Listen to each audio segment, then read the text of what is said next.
गुवाहाटी के इसी ग्राउंड में आज असम के मुख्यमंत्री और मंत्रिपरिषद के लिए पद एवं गोपनीयता की शपथ दिलाई जाएगी।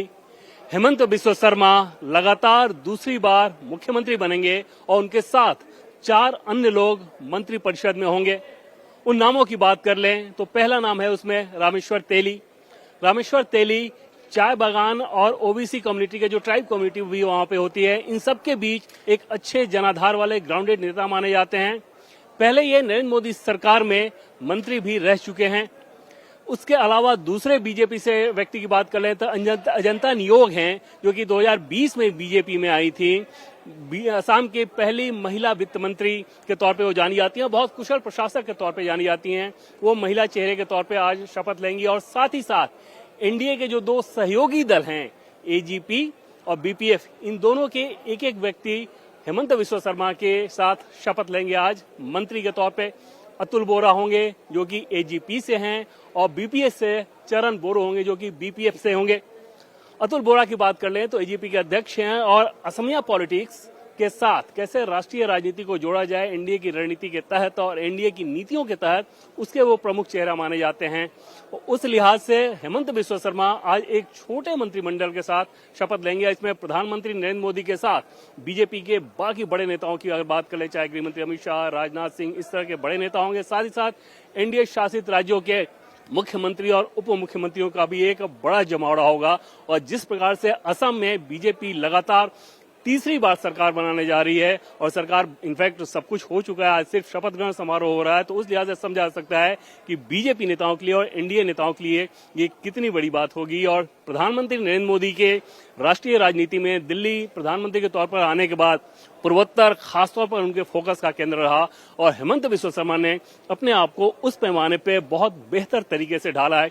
इस पूरे इलेक्शन को उन्होंने अपने केंद्रित रखा और चाहे इंफ्रास्ट्रक्चर की बात हो, पॉपुलर स्कीम की बात हो, संगठन की बात हो, नैरेटिव की बात हो, हर पैमाने पर हेमंत बिस्वा शर्मा खरे उतरे। कांग्रेस उनके आसपास भी नहीं टिक सके, जिसका ये नतीजा था कि बीजेपी ने अपने दम पर बहुमत बनाया और अपने दम पर बहुमत होने के बावजूद आज जब शपथ ग्रहण समारोह हो रहा है, एक छोटा मंत्री परिषद आज यहाँ पे छोटी मंत्री परिषद बन रही है, उसमें भी एनडीए के जो 2 सहयोगी घटक दल हैं, दोनों के एक एक व्यक्ति को शामिल किया गया है। तो सीधे चलते हैं गुवाहाटी, जहां से हमारे पॉलिटिकल एडिटर देवेंद्र पराशर हमारे साथ जुड़ गए हैं। देवेंद्र, क्योंकि आपने अपनी रिपोर्ट में काफी कुछ कह दिया है, लेकिन फिर भी इच्छा तो हो ही रही है सबकी जानने की, आखिरकार हेमंत बिस्वा शर्मा ने जो 4 चेहरे चुने हैं अपने साथ, उनका क्या महत्व है पॉलिटिकली और साथ ही सरकार के अंदर?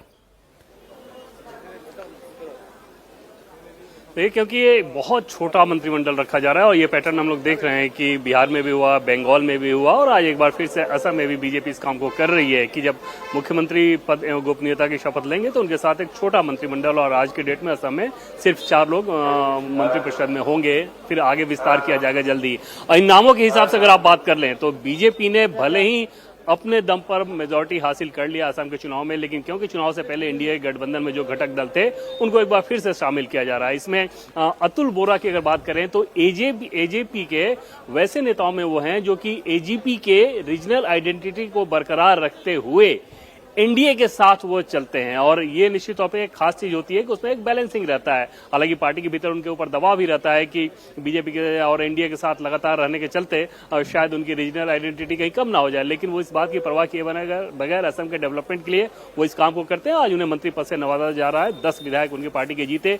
दूसरे नाम की बात कर लें तो चरण बोरो, ये वो नेता हैं जो कि बीपीएफ यानी कि बोडोलैंड पीपल्स फ्रंट को वापस बीजेपी के साथ लाने में इनकी अहम भूमिका रही। विवादों से दूर रहकर संगठन के लिए काम करने वाले नेताओं के तौर पे जाने जाते हैं, शांत नेता जाने जाते हैं। पिछली बार भी मंत्री थे और एक बार फिर से उनको हेमंत बिस्वा शर्मा के सरकार में आज शपथ दिलाई जा रही है। इसके अलावा बीजेपी के जो 2 नेता हैं उनमें रामेश्वर तेली की बात करें तो पार्टी के ओबीसी और टी ट्राइब यानी कि चाय बागान के जो ट्राइब हैं और ओबीसी, उस इलाके में बहुत ग्राउंडेड नेता, ग्रास रूट नेता के तौर पे उनकी छवि है। उनके पिताजी ड्राइवर हुआ करते थे और बहुत नीचे से उन्होंने शुरुआत किया। बाद में आपने देखा होगा कि डिब्रूगढ़ से लोकसभा सांसद बने और नरेंद्र मोदी सरकार में मंत्री भी रहे थे। जब सर्बानंद सोनोवाल मुख्यमंत्री नहीं रहे, हेमंत बिस्वा शर्मा बने, तो सर्बानंद सोनोवाल को उस सीट से वापस लड़ाया गया और तब रामेश्वर तेली को राज्यसभा भेजा गया। उसके बाद में वापस उनको राज्य के पॉलिटिक्स में लाया गया। और वहां से विधायक बने हैं वो, और आज वो मंत्री पद की भी शपथ लेंगे। दूसरा नाम है अजंता नियोग, जो कि हेमंत बिस्वा शर्मा के सरकार की सबसे पावरफुल महिला फेस के तौर पे आप उनको जाने, पहले भी वो मंत्री रही हैं। और न सिर्फ हेमंत बिस्वा शर्मा सरकार के, बल्कि असम में जो नेता हैं उनमें सबसे पावरफुल महिला फेस के तौर पे उनको जाना जाता है। बहुत कुशल एडमिनिस्ट्रेटर हैं। उनके पति पहले हुआ करते थे पॉलिटिक्स में, उल्फा हिंसा में जब उनकी हत्या हो गई उसके बाद वो पॉलिटिक्स में आई, और तरुण गोगोई की बहुत खास मानी जाती थी, बहुत अच्छा काम करती थी, वो बेहद भरोसेमंद नेताओं में से थी तरुण गोगोई की, जिस प्रकार से उस समय हेमंत बिस्वा शर्मा थे। 2020 में उन्होंने छोड़ा कांग्रेस पार्टी और हेमंत बिस्वा शर्मा के साथ आई, और उसके बाद उन्होंने वित्त मंत्री बनाया गया था 2021 में, और एक बार फिर से उनको सरकार में शामिल किया जा रहा है, और माना यही जा रहा है कि इसी तरह का महकमा उनको आगे भी दिया जाएगा। तो ये वो जो 4 चेहरे हैं जो हेमंत बिस्वा शर्मा के साथ आज शपथ लेंगे। लेकिन जो सबसे बड़ी और खास बात है अमित, वो ये कि हेमंत बिस्वा शर्मा का लगातार दूसरी बार मुख्यमंत्री की शपथ लेना और बीजेपी का लगातार तीसरी बार शपथ लेना, और उसमें जो सबसे बड़ी वजह के तौर पे अगर आप बात करें तो लोग 2 ही चीज बता रहे हैं। एक तो ये कि डेवलपमेंट इंफ्रास्ट्रक्चर हो या वेलफेयर स्कीम हो, और दूसरी चीज कि नरेंद्र मोदी के दिल्ली आने के बाद असम और नॉर्थ ईस्ट सेंटर स्टेज पर है, पूरा देश उनकी आवाज सुन रहा है। ये फीलिंग यहाँ पर बहुत नजर आ रही है, जिसके चलते शायद इस प्रकार का करिश्मा हो रहा है कि बीजेपी लगातार तीसरी बार सरकार आज बना रही है। जी बिल्कुल देवेंद्र, आपने जो बातें बताई हैं उससे साफ हो जाता है कि आखिरकार जो पूरा रूपरेखा तैयार किया गया इस सरकार का, उसमें क्यों और किस तरह से जो पॉलिटिकल आप कह सकते हैं बैलेंस, संतुलन बनाने की कोशिश की गई है, और साथ ही साथ लोगों का जो अनुभव है उसका भी यहां पर आप कह सकते हैं कि संज्ञान लिया गया है। लेकिन मामा कह के उनको बुलाया जाता है देवेंद्र, और मुझे लगता है कि शायद एक बार फिर से जनता ने इस मामा को मौका दिया है कि उनकी सेवा करें, और उसके लिए थोड़ा और इंतजार करना पड़ेगा, क्योंकि 11 बजे के बाद शपथ ग्रहण की जो तैयारियां लगभग पूरी हो चुकी हैं।